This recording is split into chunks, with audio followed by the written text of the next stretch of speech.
It has taken Newcastle fans well over 1 month, but the brand new 2023-24 Pro shirt is now officially inside the club shop. £115 is the price you will have to pay to buy the Pro shirt. I actually believe that's Newcastle United's most expensive kit of all time. £115 is not cheap at all.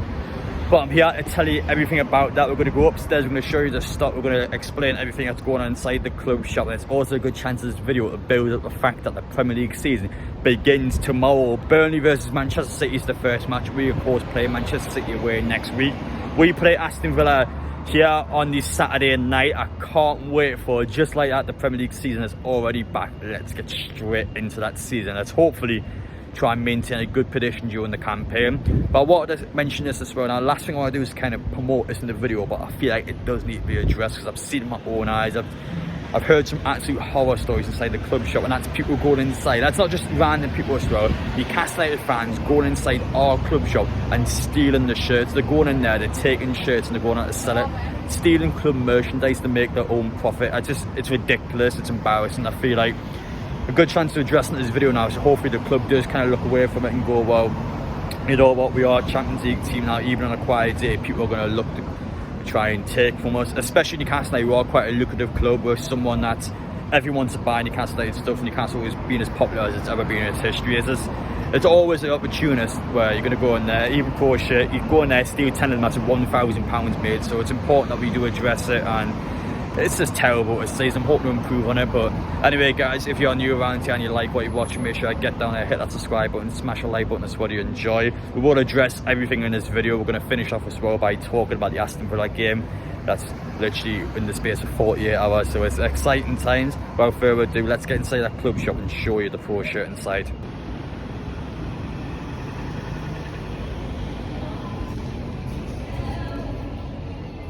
The last time I was upstairs in Newcastle United's club shop was 6 days ago. Last Friday was the last time I was in here. I might as well be living in the place at this point, but the reason why I'm up here, once again, is to tell you guys everything that's going on. I get so many questions about the club shop. As I mentioned in my intro, our brand new 2023-24 home Pro shirt is now out of valued at £115. I think that's Newcastle United's most expensive kit ever. I don't think we've ever had a more expensive kit inside the club shop. Now, that actually was an original deal during these Seller Cup weekends, so it must have came out on either the Friday night or the Saturday morning. So you could come in the club shop during that weekend, you could actually buy the Pro shirt for £80, straight up £80 for it. You could also get the Champions League badge with it as well for £88, so it's actually a pretty good deal, to be fair. Now, since that weekend, it's now came back out full price for £115, but I do have to give the club credit. They actually came out originally and put a deal on it. Now, for me, I actually ended up buying it in JD Sports about 3 weeks ago before I went away to America.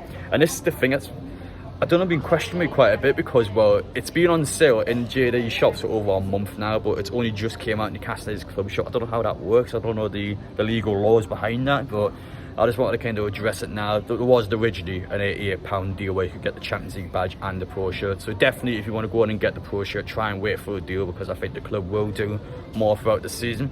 As for the actual stock, considering the fact that hundreds of people would have bought this at the weekend, the stock for the Pro shirts is actually looking quite healthy. There's well over a good couple hundred shirts inside the shop.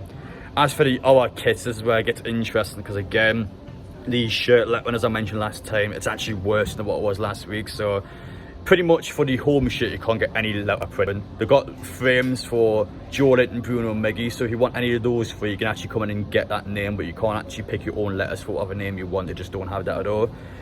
The blue one's missing an E, and the away one, so the green shirt, is missing a K and an L, I believe it was, if I remember correctly. So they're not too bad, but it's definitely been worse than what it was last week, so definitely take it with a pinch of salt if you're going to be coming in for the shirt lettering. As for the stock with the other three kits, it's definitely looking a bit limited. I think the stock will come in eventually. I'm hoping before the first game against Aston Villa, hopefully tomorrow or on the day of the match, the club might bring more stock in, more boxes might come in from Castore. But I can't give you an answer to that question. I can only tell you what I've seen now, and the stock at the minute, not great, but the actual Pro shirt stock's quite good if you're willing to splash £115 in it. As for a couple of other things I want to mention as well, now a big thing for me inside the club shop that has continued to happen is theft. It is so bad. Even today, there's constantly people looking over their shoulders, constantly people trying to see what they can do, and I've been speaking to some of the staff members, and over the past week, the, the fest's been bad, like really bad. People are just coming in, just taking shirts, just so chill, so relaxed, and just walk out as if it's nothing. I mean, some of these people are professionals. They come in, they look for every avenue, and they just come in and steal thousands of pounds worth of stuff. So you can't blame Christophe for stuff like that, because I mean, there's some of the stock's missing because of the fact people are stealing it. So it's definitely, you can't fault Christophe for that, to be fair, but it's definitely a case where I think more security has to be in it. It's just so easy. I think now the club just has to understand it's a Champions League club, even on a weekday now, there's nothing going on per se, but this club's so huge, it's so massive, people will come in and try and take their advantage. So definitely a bit of a warning to the club that you do need to be a bit aware of that. But finally, for me, in terms of the shirts, I like the pro shirt a lot. I think it's great. I actually got the goalkeeper pro shirt as well, so if you want to buy the goalkeeper one, you can do. Both of them are priced quite highly, in my personal opinion, but listen, the club's trying to maximise its profits. For a shirt, I don't think you can complain about it too much. If you don't want to buy a shirt, then don't buy it. It's not an essential, it's not an active life. You don't need to buy a shirt to survive. So for me, it's a simple choice. You want to pay for it, do so, but my personal opinion, I'll probably wait for the sales to come back out.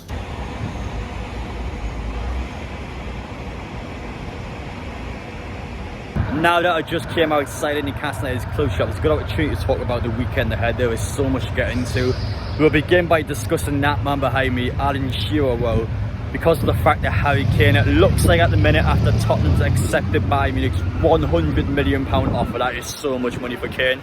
It looks like now it's up to the player. I think he will move to Bayern. I'll be shocked if he stays at Tottenham. Now I know the Premier League goals going back will be a big thing for him, but as a player, in my personal opinion anyway, I would want more than that. At Bayern you can win so much, you can go and potentially win the Champions League at a club like Bayern, so I think it is important for him. His last real chance in his career to get a huge move like that, I think he should take it. In worst case scenario, you can come back to a Premier League in a couple of years time and try and beat the record then. But if I was Kane, I would accept Bayern's offer, and that's my honest opinion on it. As for Newcastle's game on Saturday against Aston Villa, I got announced today that Benzia actually picked up quite a serious injury in his knee. Now, the last thing you want to do is to celebrate any injuries whatsoever. You don't want to do that at all for any football team, but him not playing on Saturday will be big for Newcastle. That's just the truth. He was someone that was very good against us in USA. He scored twice against us and he was the player of the match. So the fact that he's missing that game now, I think is good for Newcastle. That's just me talking a football perspective, not me wishing injuries upon someone. I would never do such a thing. But he's going to miss the game. As for Newcastle's injuries now, of course, we've still got the likes of Joe Willock out. Fabian Shaw, we're not entirely sure, and yet there's still quite a few questions that need to be answered. But from us, the fact we're playing at St James's Park, I think, is a big thing for us, hello Paddy, right? The fact we are playing at St James's Park is big for Newcastle. I'm confident for this game. I think we will beat Aston Villa. Now, I know when we went to Villa Park last season, that was probably the one match I would have said last season that Newcastle actually got outplayed for the entire 90 minutes. Even games like City away, for example, I still thought Newcastle had little spells in the game where we were decent. We could have even got a result from that match, but Aston Villa played us off that park. They deserved to win. Newcastle, we got battered in that match. I'm hoping this time, bit of revenge, shall we say. I want us to batter these guys. I want us to actually go out there and do the same to Villa, because I remember walking away from that match, I was just a bit gutted about it. I was a bit disappointed, so I'm hoping this time both teams are back in Europe. Newcastle is back in the Champions League. Aston Villa has made it into the Conference League. It's good to see now teams actually are starting to flip the charts a bit. Teams are starting to get in there. Of course, Brighton are amongst it as well, and due to the fact that how hard Newcastle's opening fixtures are, we have to be able to get off the mark quickly. The last thing we want to do is to go into the Champions League when it comes out on the 31st of August with not many points to the ball. We've got City away, Brighton away, Liverpool at home, Villa at home. Tough games, very tough games, so we have to go out there and make a good account of ourselves. I think the sooner we get the points on the table, the better off long term it's going to be for us. Champions League, not many of our players have ever played in the Champions League, so now all of a sudden you're not just playing the Premier League matches, you've got the best possible competition Tuesday, Wednesday night. It's a lot for the players. You're going abroad, you're playing against the best teams in the world. We have to have a good mental head in it. We have to be good on the pitch. And for Eddie Howe, it's new for him as well. It's new for everyone at the club. So it's going to be interesting to see how we can go against the best of the best. Can we compete? I'm pretty sure we can, but we'll see anyway. But yeah, I kind of want to address that quickly. My honest personal thoughts on Villa. I'll probably address a little bit more on Saturday, but for me, I think we will beat Aston Villa. I think with the way we've been during pre-season. Now, I know Villa sort of had a good pre-season, but my personal opinion, Newcastle squad depth on paper, I think we have a better squad than Villa. I think our players, like Harvey Barnes, the players have got good records against Aston Villa. It won't be easy. I definitely think both teams are looking at this game as if it's a hard fixture, which it should. But my point of view, the fact that we are playing at St James's Park, our first game of the season, I'll be disappointed if we don't win. That's just my honest personal thoughts, and I'm ready for. I can't wait to get to it. It's going to be class, hello pal. But it was good to go inside the club shop as well, meet some of you guys. I just want to address one more thing about the theft in there. It's just bad. Just don't do it, really. It's not really nice. You also donate to your own football club as well. I mean, you're not a pot of fat in my eyes if you're doing that. So I just wanted to mention that as well. Hopefully the club will make sure there's enough security in there to prevent stuff like that from happening, because I think Newcastle now definitely are going to have more of this. We're a team that's very successful. Newcastle, or lucrative club. Everyone's buying shirts. People are going to try and take advantage of us. So we've got to be on it. But I just wanted to address that anyway, because I'm extremely disappointed to see it still happen. So, it's not good. But appreciate watching anyway, guys. You all take care now, and I'll see you tomorrow. One more video, and the Premier League season's back.